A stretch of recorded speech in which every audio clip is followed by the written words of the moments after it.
السلام عليكم ورحمة الله وبركاته. أعوذ بالله من الشيطان الرجيم. بسم الله الرحمن الرحيم. الحمد لله نحمده ونصلي على رسول الكريم. أما بعد, আজকে যে টপিকসটা নিয়ে আসছি ইনশাআল্লাহ আলোচনা হাদিসে যে ইমানের যে তিনটি বুনিয়াদী বিষয় সম্পর্কে আলোচিত হয়েছে, তো সেই তিনটির মধ্যে মহান আল্লাহ তাআলা যাবতীয় গুণাবলী সহ বিশ্বাস করা, হযরত মুহাম্মদ সাল্লাল্লাহু আলাইহি ওয়াসাল্লাম রাসূল হিসাবে মেনে তার যাবতীয় আশেদ নিষেধকে যথাযথ মেনে চলা এবং ইসলামকে নিজের জীবন বিধান হিসেবে মেনে অনুযায়ী চলা। তো চলুন আমরা যে হাদিসটা আলোচনা করতে যাচ্ছি সেটা অবশ্যই শুনুন। আর নতুন চ্যানেল হলে অবশ্যই আমার চ্যানেলকে সাবস্ক্রাইব করবেন এবং বেল আইকনটি পাশে চাপ দেবেন এবং আমার চ্যানেলকে কমেন্ট করে জানিয়ে দেবেন। তো চলুন দেরি করি না। ওয়ান আব্বাস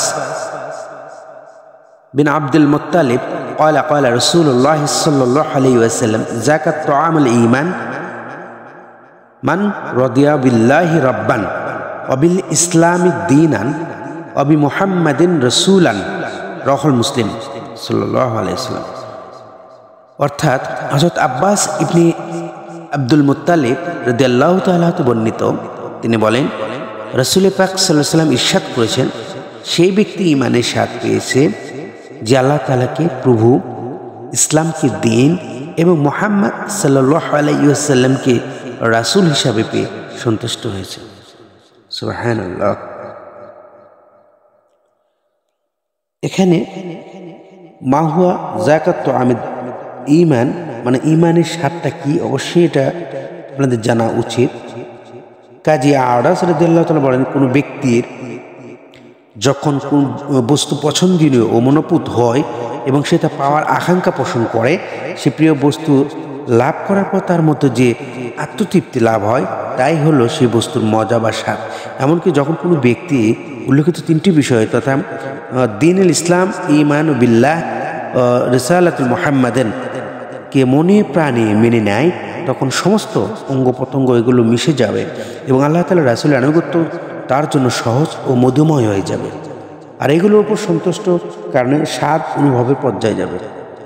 শাইখ আব্দুল হক মুহাদ্দিস দেহলভী রহমতুল্লাহ বলেন, আলোচনা হাদিসে এদিকে ইঙ্গিত করা হয়েছে যে যেমন আত্মতৃপ্তি হওয়া খাদ্য দ্বারা তৃপ্ত হয়, তদ্রূপ সে সকল অন্তর অলসতা ও অভিলাষের রোগ হতে নিরাপদ হয়, তা বাতিনি স্বাদের তৃপ্তি লাভ করতে পারে।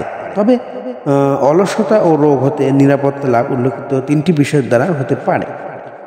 আর রেজাউ বিল্লাহি মায়নান রেজাউ বিল্লাহ অর্থ হচ্ছে, আর রেজাউ এর অর্থ হলো তুষ্ট বা পরিতৃপ্ত হওয়া, যার সাথে অন্য কিছু আকাঙ্ক্ষা থাকে না, অর্থাৎ প্রভুত্বের ব্যাপারে একমাত্র আল্লাহ, দ্বীনের ব্যাপারে, ইসলাম ও নবুয়তের ব্যাপারে হযরত মুহাম্মদ সাল্লাল্লাহু আলাইহি ওয়াসাল্লাম ব্যতীত কারো তালাশ বা চাহিদা না হওয়া।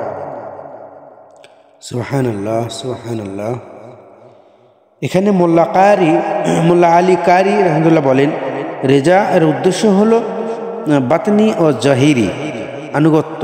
তার রেজা ওর মধ্যে পরিপূর্ণ হলো মুসিবত, ধৈর্য ধারণ, নিয়ামত ও কৃতজ্ঞতা, খোদাই সিদ্ধান্ত, আল কদর সন্তুষ্ট বা শরী আদেশ পালন, নিষেধ বর্জন করে শরীয়তের ওপর আমল ও সকল বিষয়ে রাসূল পাক সাল্লাল্লাহু আলাইহি ওয়াসাল্লামের পরিপূর্ণতা আনুগত্য করা।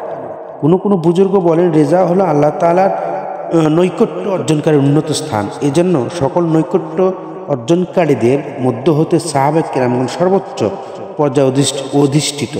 ফলে মহান আল্লাহ তাআলা তাদের শানে ইরশাদ করেছেন, রাদিয়াল্লাহু আনহুম ওয়া রাদু আনহু,